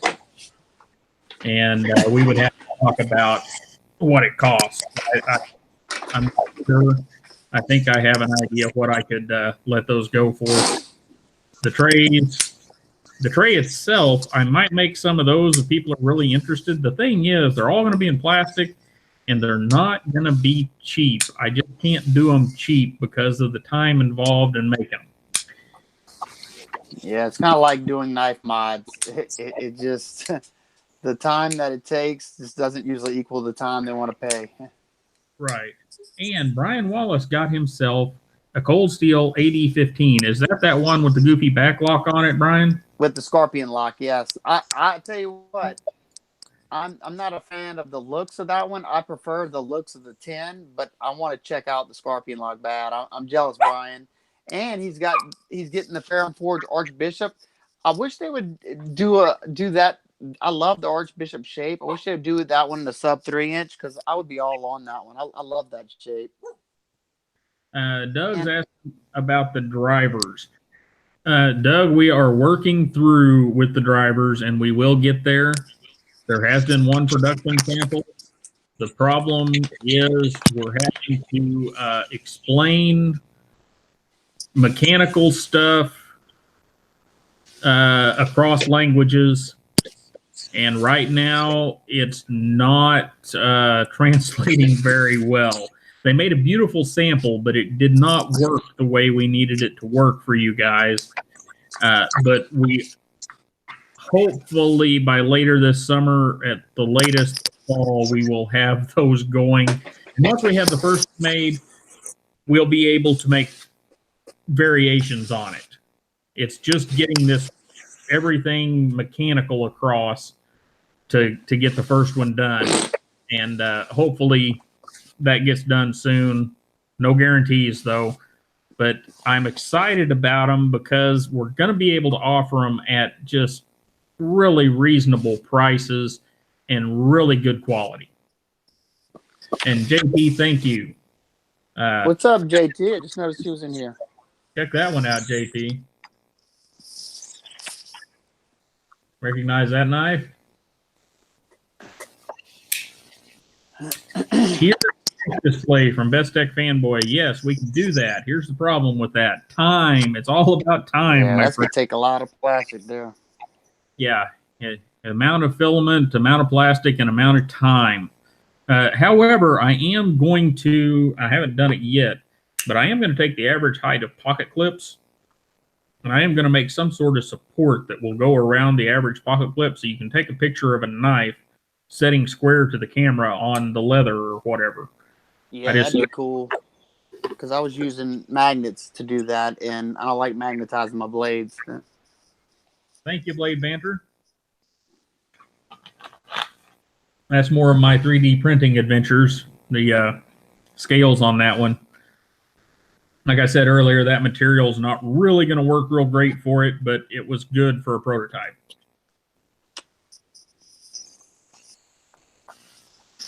Okay. Hey, Zel, any idea on when the Big Roxy's coming out? The Big Roxy is currently scheduled to drop in June, and that's the plan. And here's something to know about the Big Roxy, and something to know about most of the Todd knife and tool knives coming forward, or going forward. We have internally, between Seth and I, have decided that most of our knives are probably going to be an S35 VN, unless we get pressured by a manufacturer to do the M390 or whatever. And before anybody gets all crazy about that, let me explain why. The S35 VN will knock a few bucks off the knife, and S35 VN is just loads easier to sharpen. You can sharpen it with just about anything. Where M390 really requires, if you're going to sharpen it, really almost requires diamonds. And what do you think about that, Stassa? What steel? S35VN. I mean, I don't find it too hard to sharpen. Well, what I was asking is, what do you think about the majority of our knives coming in S35VN? Oh, that doesn't really bother me. I mean, but I guess it doesn't bother me because I mean, they could be coming in, Allstate, you know. I guess it depends on the price tag that goes along with it. Well, that's part of the reason is by going with S35VN, like this knife, and I don't have an MSRP on it yet, but if this knife was in M390, whenever it comes out in June, it would probably be $330, $340 MSRP.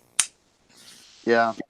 And I suspect, now nobody hold me to this, I'm telling you now, if you bring this stream up later on and this thing's priced that high, I'm going to tell you I told you so. But my guess is that this one, the MSRP, is going to be at or under $300. So you're talking $20 or $30 off, and by the time you do the multiplier or the percentage for MAP, it'll be more than that off the knife because of a steel choice. Yeah, and David, Chris Reeve was actually part of, he was part of the design team of helping them get S35VN onto the shelves. Yeah. He wanted to produce I forgot the whole story, but there's a whole write-up on it on Blade forums. Yeah, he wanted a knife steel that could be sharpened, held an edge long enough, was corrosion resistant enough. And I say enough on all these things because he was trying to find a balance. Yeah. And S35VN was that balance.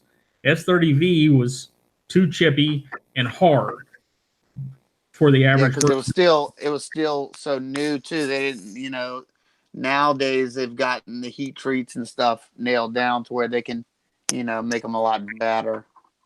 Well, yeah, but even so, if you take S30V and get some Spyderco's, get a Spyderco, same knife in S30V and S35VN.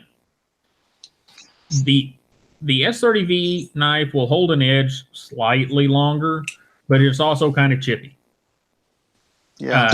The S35VN knife, not quite as long on the edge, but the thing is, whenever it starts to dull or where the S30V knife would chip, it'll push a little roll in it, and you can still use the knife, and it doesn't do weird things.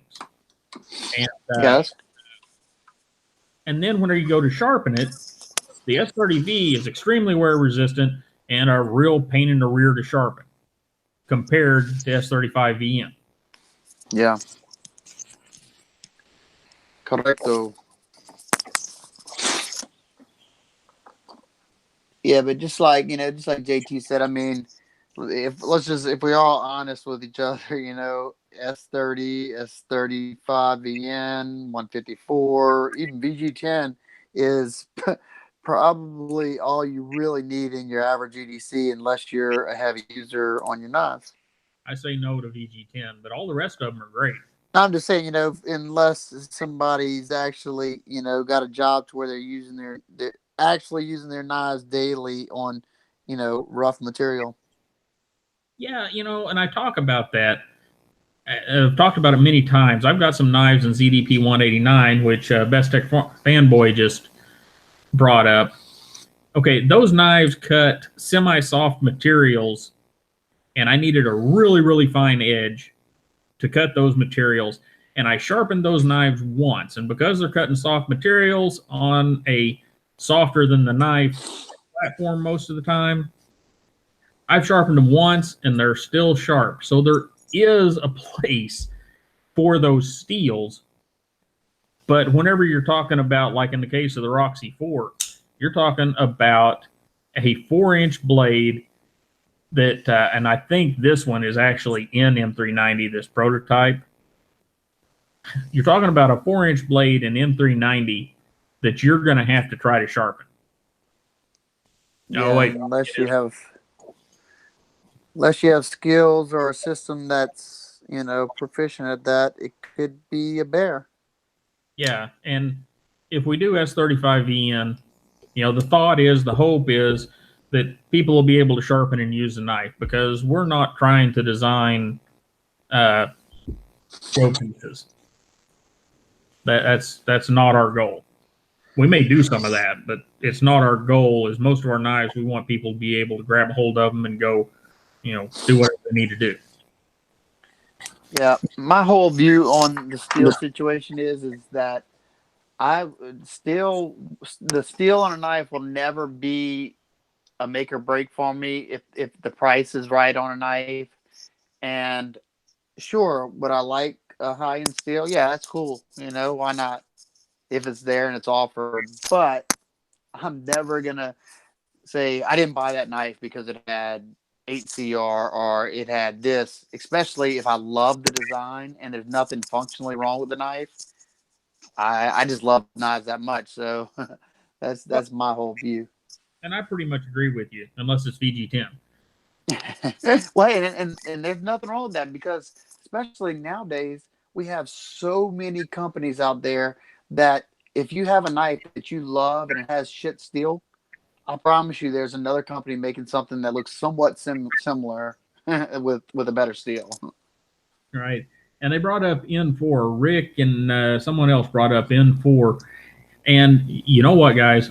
I wish that we could get more and more M4 in the knife community, but I can tell you right now it's not going to happen, because No. 4 is not stainless. And if you are the knife producer, D2, as far as non-stainless, is about as low as you're going to go, because you don't want to have those returns or have to deal in service with knives that have corrosion issues. And it's Correcto. so, Spyderco, they stand out there on the fringes of things, but they also realize that the people that are buying those sprint runs are the people that are watching this right now. It's not the average guy walking into the shop buying those sprint runs. Correct.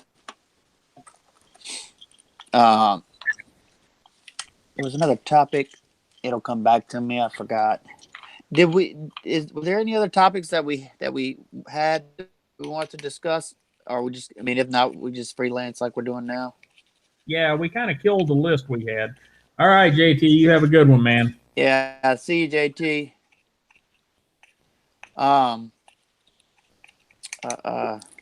Okay, Best X Fanboy asks about Nitro V. Here's the deal about Nitro V. If I've got the right steel, and I think I do, the New ABL Jersey, basically. yeah, but Nitro V is a little bit different than ABL. It's got more nitrogen in it, Yeah. and that is a proprietary steel of the New Jersey Steel Baron. So, in that case, it depends on how much of that steel he can make, or that company can make. It's not an actual person, and that gets you into that CTS XHP problem, where I love that stuff. Heat treats simple. It's great steel. Polishes up good. All the fun stuff, but it's hard to get a hold of.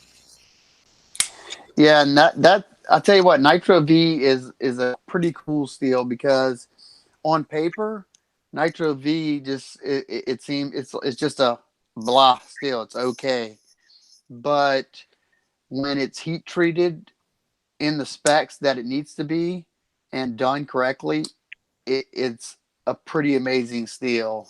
I didn't get the mass drop, what you call it, the Perpetua that I had. I didn't really get to really put it through its paces because it wasn't my knife.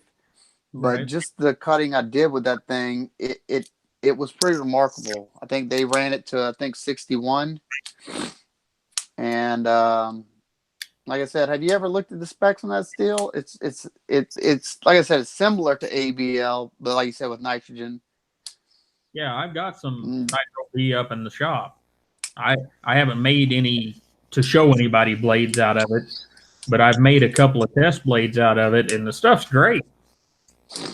Yeah, I But think it was Big Brown Bear who was talking about it. You know, like if you take that steel and you have it at like 58 to 59, you're gonna be like, this is garbage. There's nothing great about it. But if you push it to that 60 to 62 and higher, I mean, however high it can go, that's when you're like, wow, this is some pretty good stuff.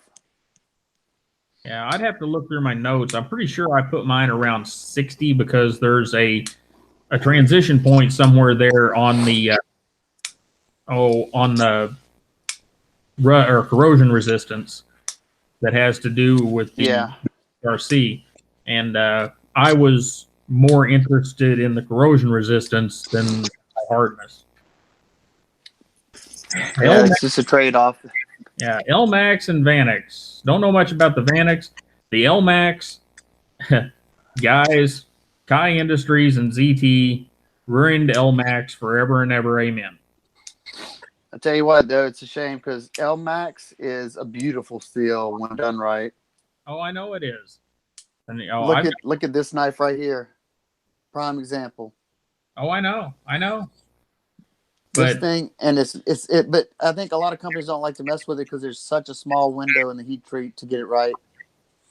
well, yeah, that's true. I've looked at the heat treat on LMAX. It's been a long time though, and yeah, you don't have a lot of room for temperature variance, which is yeah, and I don't know why they don't go back to it because your newer steels, your M390s and 204Ps, blah blah blah, they don't have very wide. One of them does, but the other two don't have very wide windows for anything either. So looks like we could go back and pick it up Max because it sharpens a lot better. Now Vanex, isn't that a tough one to get? I don't know. I haven't looked at that stuff. That was, I think, what did ZT used it in their? No, that was Venetis 4 Extra. That's not a steel. That's not a common steel. No, obviously. Kershaw got it right on there. LMAX player. Yeah. Kershaw just basically ZT goofed it when they were using it as an exclusive steel right when they started out. Yeah. They were overheat treating it, and the knives literally would dull after cutting 2 pieces of cardboard. Yeah, they really did they mess it up. And I hear you, Nixie. Everybody else here, Nixie? Oh, I'm glad Apollo doesn't hear because he would be all he'd be looking. Where's my buddy? I'm gonna have to let these two back out. They're freaking out on me. That's fine. Heard it is great on corrosion resistance and is live in human areas. I'll tell you, I don't know if you want a knife done right in LMAX and that performs excellent. I know y'all can't see it because my camera's not working too well, but check out my video on my quiet carry IQ and LMAX. They're heat treated at Peters Heat Treat, and in my opinion, Peters is in the of the best. You know, up there with Paul Boss and the best of the best in the heat treating game. And the quiet carry IQ, even though it's a small knife, this thing performed and performed and performed, blew my mind. My quiet carry is in pocket 7. Yep, I tell you, I wasn't super excited about the knife until I did all my testing with it. It was mainly just my knife I carried when I needed something with a small footprint. But once I finished my testing and saw how awesome they did on this LMAX, oh, Zel's house is on fire. Was that a vape, Zel? Yeah, it was some condensation from something. I never knew you did that. Ah. Now I know. How It's you better know? than my smoking. Yeah. Just tune in saying, hey, what's up, Osmosis 01? Yeah, how you doing? Another steel I like a lot is, and I sold my only knife in it, I think, is Crewware. Crewware is some good stuff. works. If you want something strong like M4, Crewware is where it's at. I had a Crewware Manix too, and that thing was it was the hardest knife I ever sharpened on Wicked Edge. But once I got it dialed in, man, that thing was nice. Yeah, way back up there, Rick said that's why they coast them on Spyderco and their more carbon-based steels. Yes, you're right, Rick, and I missed on the M4. What was it? Manix, that's what it was. And I wanted one of them pretty bad, but I completely missed it. What's going on, Bryce? Do I have any issues, corrosion with LMAX? The only blade I think I still have in LMAX is my Quiet Carry, and it's coated. So, but I can promise you, if it had any chance of corroding, it'd be here. Because everything I have that can corrode corrodes, but I don't have any non-coated LMAX. But I tell you what, I did have the ZT 0801 in LMAX, and I had no problems with it corroding. Yeah, LMAX was pretty corrosion resistant, if I remember right. David, I have that as well, and I use that for a lot of knife mods if I don't use my 1x30. And anything that I want to put a quick edge on with a convex edge, that's exactly what I use. All my fixed blades, that's what I use. I don't use it on any of my higher end knives, but it's definitely very quick and easy to put a nice sharp edge on something. I'm just not a huge convex fan on folders. And Bryce just came home to a new CRKT spoke. If I remember right, that's the folding crambit thing. Yeah, I don't know how I feel about it. I don't know if that's it or not, but. Oh, and Osmosis asked about zero tolerances S35 VM. What do you think? I'd say it's average. Yeah, I mean, it's not bad. It's not good. It's normal. It's a little harder than what you're going to get out of a CRK knife most of the time, but maybe not as hard as what you get out of some other brands. And yeah, they play the toughness card. So more so than the, you know. So it's all good. And oh, we have a lot of talk about that. The heart of the steel. And I'll just be honest with you. I want something 58 or above. That's where I want my steel.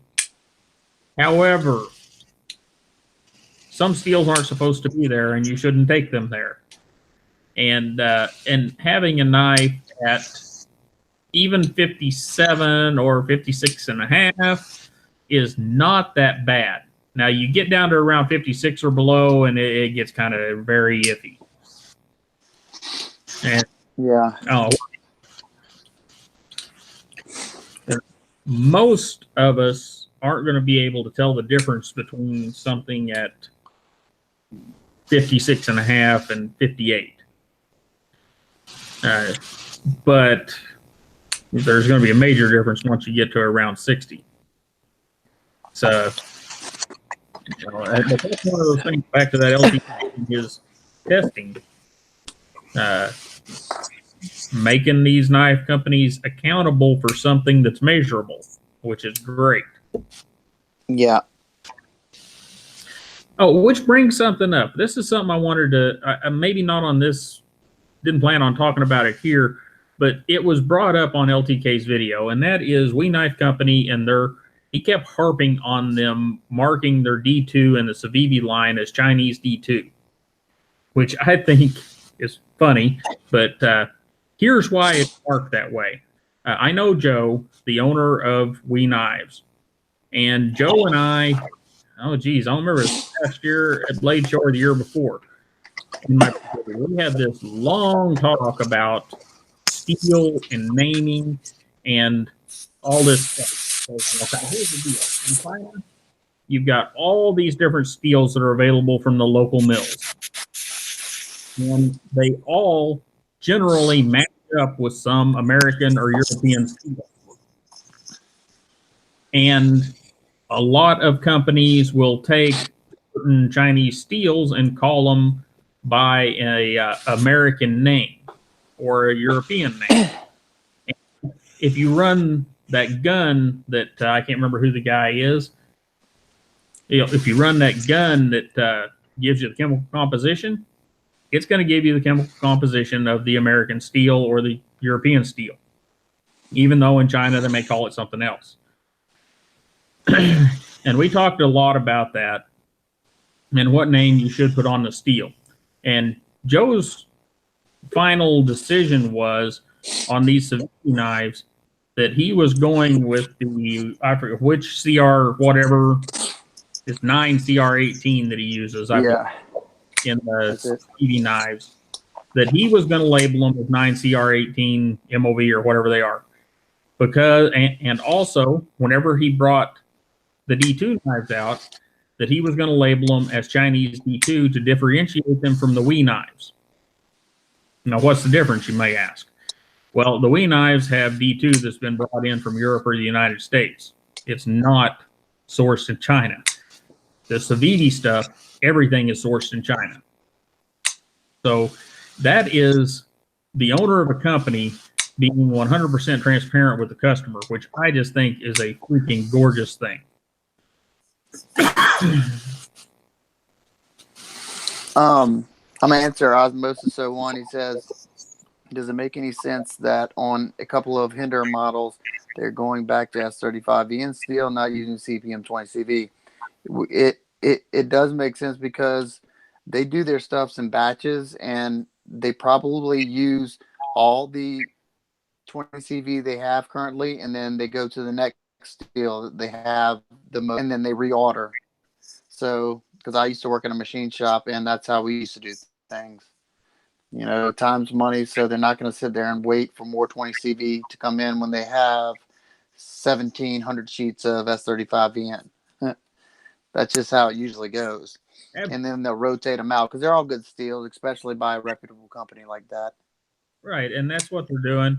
And they're also trying to cover everybody. Because I don't know where I had my Hinderer up here somewhere because we were going to talk about that lock rock thing. I think mine's in 20 CV. But, well, see, there you go. I don't even know what steel it's in. So that's how important it is. I knew it came from Hinderer and had great steel. But there's a lot of people that do care a great deal. And there's a lot of people that want that S35VM. That's something that I think gets in the YouTube world and the blogs and stuff gets skewed. Because I listen, and there's a lot of people out there that whenever you start talking about M390, blah, blah, blah, 20 CV, they're saying, well, I want some S35VN. They're just not as loud as the people with the microphone. I don't know. Correct. That's scary. That was an expensive knife. It better be around here somewhere. I think it's called a spectrometer that they use. Yeah, I think that's what it's called too, spectrometer. My brother has worked that. I did the steel gun testing on my Instagram back before I had a YouTube channel. And I told my brother I need to get that back now that I have one. But it's a $30,000 gun, and it's not easy for him just to leave work with it. Right. I am glad that somebody is doing it because I have access not to the gun, but to some people that would do it for me if I ask. And I was really wanting to ask, man, it was feeling kind of, I don't know. I felt like I was going to be taking too much of their time doing that kind of stuff. And I'm glad that LCK and Blade Banner have come up with somebody that likes to do it. Yeah, old Kirk's doing a good job there. He'll do it. He'll do it for just about anybody who wants to send it to him. I hear. Let's see. Best Egg Fanboy. I'll check out your scales on your Omen, but I don't know I don't know where you want me to check them out at. Okay, now that I know Unless you're on Instagram. it's there.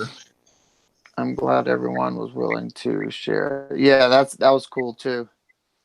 Which, I mean, it was only smart for everybody to do that. I mean, it's content, and like we were saying before, it holds companies accountable for doing the right thing, giving us the quality we deserve.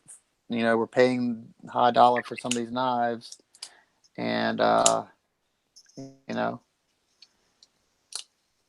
Yeah, absolutely.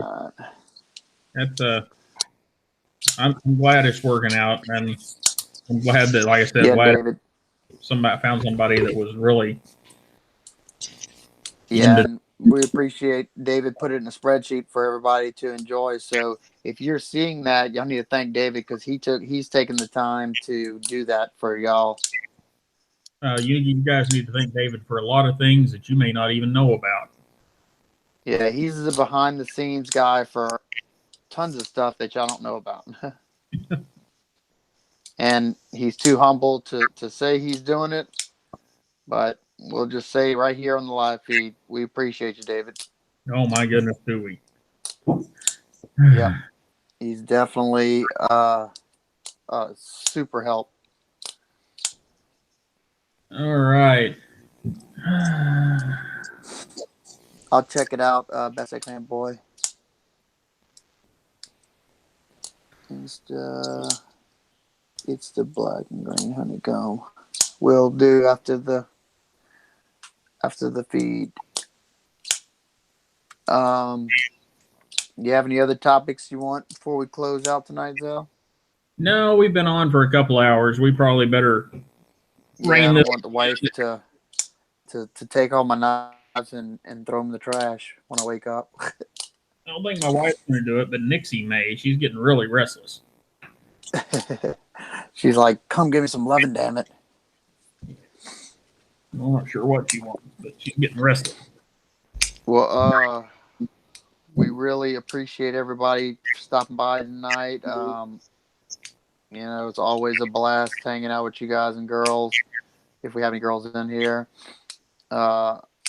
If there's any topics we didn't get to or something y'all want to talk about the next time, just leave it down in the comments or email us. Yeah, there you go. We can. What's that? I said, yeah, for sure. We don't ever say that, but you can email us, put it in the comments on this video, and we'll look. To email us. More so, better to email us just in case we don't see it in the comments. But you can definitely leave it in the comments. But because we do these shows for y'all, and to talk about things that are going on in the community, try to keep people up to date, and just to have fun. We hope y'all like as much as we do. But like I said, if y'all have something y'all want to talk about that's a good topic, we'll definitely bring it up and talk about it. Absolutely. Anyhow, I think we're going to pull it here, guys. We appreciate everybody hanging out. We're going to try to do a little bit of this on Instagram too. I know we keep saying that and we don't do it, but we've got to get some time where we can do a few more of these so we can get them in both places. But keep watch on Instagram. We'll try to do better about letting you guys know. And don't forget to subscribe to both channels and click those little bells so that you'll get notified when we're doing this kind of stuff. And you guys have a wonderful evening, and we'll see you next time with a little more knife therapy. Yep. Have a good one.